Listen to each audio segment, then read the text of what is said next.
रिया चक्रवर्ती CBI के सामने खेल रही है ब्लेम गेम। जी हां, आपको बता दें कि सुशांत सिंह राजपूत की डिप्रेशन की थ्योरी की शुरुआत रिया चक्रवर्ती ने ही की, लेकिन अब जब उनसे पूछा जा रहा है कि किसके कारण डिप्रेशन हुआ, तो इसमें वो ब्लेम गेम खेलती नजर आ रही है। आपको बता दें कि ये पहली बार नहीं है जब रिया चक्रवर्ती ने मामला किसी और पर डाला हो।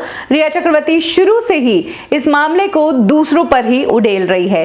जैसे कि उनसे 8 से 13 तारीख के बीच में क्या हुआ, इस बारे में जब पूछा जाता है तो रिया चक्रवर्ती ने ये पूरा मामला सुशांत की बहन मीतू दीदी पर डाल दिया कि ये तो मीतू दीदी बताए कि ऐसा क्या हुआ था इन दिनों में, मैं तो वहां नहीं थी। तो इस बात से वो ऑलरेडी अपना पल्ला झाड़ चुकी है। और अब रिया चक्रवर्ती ने इस डिप्रेशन की थ्योरी से भी अपना पल्ला झाड़ते हुए कहा है कि सुशांत सिंह राजपूत डिप्रेशन में आए थे उनकी को एक्ट्रेस संजना सांघी के कारण। रिया चक्रवर्ती का कहना है कि जिस वक्त सुशांत सिंह राजपूत पर मी टू के इल्जाम लग रहे थे, यहां पर खबरें छप रही थी, तब सुशांत सिंह राजपूत बहुत टेंशन में आ गए थे। वो रात को सो नहीं पाते थे। ये बात सुशांत ने खुद रिया से शेयर की थी। उस दौरान संजना सांघी यूएस में थी और उन्होंने कहा था कि उनका फोन बंद था। ऐसे में जब सुशांत संजना सांघी से कांटेक्ट नहीं कर पाए तो उन्होंने अपनी और संजना की चैट्स अपने सोशल मीडिया पर डाल दी, ये क्लैरिफाई करने के लिए कि दोनों के साथ ऐसा कुछ नहीं हुआ।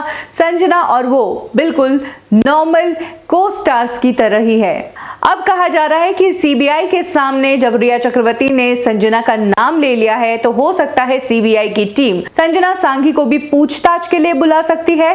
साथ ही उनकी कॉल डिटेल्स भी निकलवाई जाएगी। क्या वाकई में जिस वक्त वो यूएस थी कि तब उनकी किसी से बात नहीं हो रही थी, उनका फोन बंद था, उनके फोन में नेटवर्क नहीं था, या फिर वो सिर्फ सुशांत के फोन्स जानबूझकर अवॉइड कर रही थी और बाकी लोगों से उनकी बात हो रही थी। तो कुछ इस तरह से अब संजना सांघी से भी पूछताछ हो सकती है।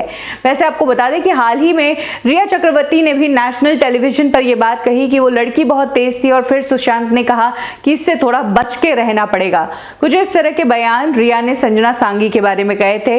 अब संजना सांघी का इस पूरे मामले पर रिएक्शन आ गया है। उन्होंने कहा है कि इस बारे में, इस मीटू वाली कहानी पे मैं 25 बार अपने इंटरव्यू में क्लैरिफिकेशन दे चुकी हूं। मुझे नहीं लगता है कि अब मुझे क्लैरिफिकेशन देने की जरूरत है। यानी कि संजना सांघी ने रिया के इन बयानों पर जवाब देने से ही मना कर दिया है। लेकिन खबरों की माने तो हो सकता है कि अब जब रिया ने संजना सांघी का नाम ले लिया है तो उनसे भी पूछताछ हो सकती है। आपको बता दें कि रिया चक्रवर्ती सबको इस मामले में खींच रही है। संजना सांघी का नाम ले लिया डिप्रेशन की थ्योरी में, वहीं जब खर्चों की बात आई तो रिया ने ये पूरा मामला सारा अली खान पर उड़ेल दिया, ये कहकर कि वो अपने दोस्तों के साथ प्राइवेट जेट करके 70 लाख की एक ट्रिप पर ऑलरेडी गए थे। कुछ इस तरह से रिया चक्रवर्ती सभी ब्लेम में सुशांत के साथ के दूसरे लोगों को भी घसीटती नजर आ रही है।